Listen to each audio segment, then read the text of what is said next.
جب ہماری زندگی میں کوئی سنت کی جگہ خالی ہو جاتی ہے تو وہاں پہ شیطانی اور دجالی چیزیں اس جگہ کو لے لیتے ہیں۔ جب مسلمان امت محمدی صلی اللہ علیہ وسلم نے مسواک سے اپنا گھر کو خالی کر دیا تو اس کی جگہ پہ جتنی بھی ٹوتھ پیسٹ ہے جو برش پہ لگاتے ہیں یہ سب میں وہی فلورائڈ ہے جو کہ ہم چوہے مارنے کے لیے دیتے ہیں، اور ہم لوگ اس کے لیے دیتے ہیں جو کہ لال بیگ ہو گیا، زمیندار اسپرے کرتے ہیں وہ یہ کرتے ہیں۔ ہوتا یہ ہے کہ جب آپ کو بلڈ پریشر ہائی ہو یا آپ کو ہارٹ کا مسئلہ ہو تو ڈاکٹر سب سے پہلے آپ کے زبان کے نیچے دوائی رکھتا ہے، اور وہ ایک دم اس لیے کہ یہاں سے بہت جلدی جذب ہو جاتا ہے۔ جب ہم ٹوتھ پیسٹ کا استعمال کرتے ہیں اور مسواک نہیں کرتے ہیں تو ہمارے جسم میں وہ زبان کے نیچے سے وہ اندر جاتا ہے، اور وہ 10 سال کے بعد 5 سال کے بعد یا ٹیومر بن جاتا ہے یا پھیپھڑوں کا کینسر ہو جاتا ہے یا انتڑیوں کا کینسر ہو جاتا ہے، یہ ہوتا ہے۔ اب آن حضرت صلی اللہ علیہ وسلم نے فرمایا کہ مسواک 70 بیماریوں کے شفا ہے۔ اب میں آپ سے ایک بات عرض کر لوں، جب ہم گوشت کھاتے ہیں، چاول کھا لیا، روٹی کھا لیا، کسی نے جو بھی کھایا، جب ہم اس کے بعد 4 گھنٹے کے بعد گوشت میں الگ قسم کا بیکٹیریا پیدا ہو جاتا ہے اور چاول میں الگ قسم کی بیکٹیریا، یہ الکلائن ہے، اس کے الگ قسم کے کیڑے ہوں گے، ایسڈ کے الگ قسم کے کیڑے ہوں گے،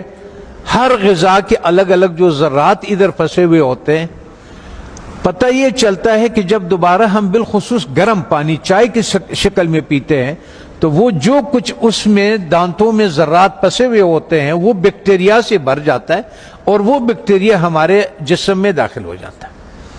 اور وہ جو کمر کا درد، بالخصوص جن لوگوں کو گھٹنوں کا درد ہے، زیادہ تر میں نے مدرسوں میں یہی دیکھا ہے کہ گھٹنوں کا زیادہ شکایت ہے، پیٹ کے حوالے سے، معدے کے حوالے سے، ان کا تو اس کے بعد وہ اس جگہ پہ خون سے الگ ہو جاتا ہے، وہ بیٹھ جاتا ہے۔ کسی کا بلڈ پریشر ہائی ہو، کسی کا گھٹنے کا درد ہو، آپ 1 مہینے تک ان حضرت صلی اللہ علیہ وسلم یا 40 دنوں تک ان حضرت صلی اللہ علیہ وسلم کے مطابق ان کو مسواک کرائیں۔ آپ دیکھیں کہ ان کا پراسٹیٹ کتنا بہتر ہو جاتا ہے، ان کا گھٹنوں کا درد کتنا بہتر ہو جاتا ہے، اور ان کا بلڈ پریشر کتنا، اور ہارٹ کے مسائل میں دنیا میں نے یہ بات اٹھائی تھی تو اس پہ دنیا والوں نے میرے بہت مخالفت کی ہے، ہمارے ملٹی نیشنل کمپنیوں نے۔ پھر ایک اسلام آباد میں ایک سیمینار لگا دل کے ڈاکٹروں کا، انہوں نے کہا ہمیں اب تحقیق سے یہ پتا چلا ہے کہ جن لوگوں کو ہارٹ کے پرابلم ہوتے ہیں اصل میں ان کے دانت خراب ہوتے ہیں۔ تب آن حضرت صلی اللہ علیہ وسلم نے یہ فرمایا کہ یہ 70 بیماریوں کے شفا ہے۔ اس کا مطلب یہ ہے، آپ اس کے مثال یوں سمجھے کہ ہم اس کمرے میں داخل ہوتے ہیں، کسی کمرہ ہے ہمارا، اس میں ہم داخل ہوتے، آپ اس کے آگے کچرا ڈالتے، آتے جائیں اندر باہر آتے جائیں، 2 دنوں کے بعد آپ دیکھیں گے کہ جو باہر کا کچرا ہوگا وہ سارا کا سارا ادھر اندر پڑا ہوا ہوگا۔ اس لیے جب ہم مسجدوں میں آتے ہیں تو اپنے چپلوں کو باہر اس لیے اتارتے ہیں کہ کوئی چیز اندر نہ آئے۔ اللہ تعالیٰ نے اس جسم کو بالکل کور کیا ہوا، بالکل بند کیا ہوا ہے، اس میں داخل ہونے کا یہی راستہ ہے۔ تب ہمیں پتہ چلا کہ ان حضرت صلی اللہ علیہ وسلم سونے سے پہلے مسواک فرماتے تھے، سونے کے سے اٹھنے کے بعد پہلا کام جو ہوتا تھا وہ مسواک ہوتا تھا، اور اس کے بعد باہر نماز کے لیے جاتے تھے تو مسواک فرماتے تھے، اور جب واپس اندر آتے تھے مسواک فرماتے تھے، کھانے کے بعد مسواک فرماتے تھے، کھانے سے پہلے مسواک فرماتے تھے، قربت ہے ہم بستری کے بعد مسواک فرماتے تھے۔ اور آپ نے تاکید فرمایا، وجہ یہ تھی کہ وہ 70 بیماریوں کا شفا ہے۔ جیسے جن لوگوں کا شوگر نہیں ٹھیک ہوتا اس کا 24-48 گھنٹوں میں اگر آپ صحیح مسواک کروا دے تو 150 شوگر اس کے نیچے آ جاتی ہے، 48 گھنٹے میں صرف مسواک۔ اور آخری فائدہ ان حضرت صلی اللہ علیہ وسلم نے کیا فرمایا؟ فرمانے لگے کہ آخری کلمہ نصیب ہوتا ہے اس آدمی کو، آنکھیں روشن ہوتی ہے، چہرہ روشن ہو جاتا، نورانی ہو جاتا ہے، کان صحیح رہتے ہیں، سماعت وہ جو یہ اس کی وجہ سے جو کان کا پردہ بھاری ہو جاتا ہے اس کی صفائی ہو جاتی ہے. ہم اتنے مختصر وقت میں آپ کو بتا نہیں سکتے کہ وہ بہرحال یہ قول ہے آن حضرت صلی اللہ علیہ وسلم کے کہ یہ میرا نہیں ہے کہ یہ 70 بیماریوں کا شفا ہے. دوسرا ایک اور، جب بھی آپ اپنے گھر جائیں، ابھی تو آپ سفر میں ہیں،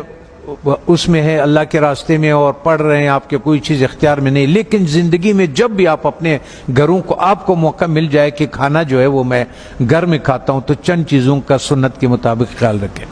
ان حضرت صلی اللہ علیہ وسلم کے سامنے روٹی پیش کیا گیا تو انہوں نے فرمایا یہ کیا چیز ہے؟ بتانے والے نے فرمایا، یہ کہا کہ یہ وہ آٹا ہے جس کا فائبر بوسی نکال دیا گیا، جس کو ہم لوگ فائن آٹا بولتے ہیں، سفید آٹا بولتے ہیں. تو ان حضرت صلی اللہ علیہ وسلم نے فرمایا میں نہیں کھاتا. پھر اس کا دور ختم ہوا. حضرت ابوبکر صدیق رضی اللہ عنہ کا جب دور خلافت ہوا تو آپ کے سامنے کسی نے پیش کیا کہ یہ کون سی روٹی ہے؟ تو انہوں نے کہا کہ یہ وہ روٹی ہے جس کی فائبر یا بوسی نکال دیا گیا ہے.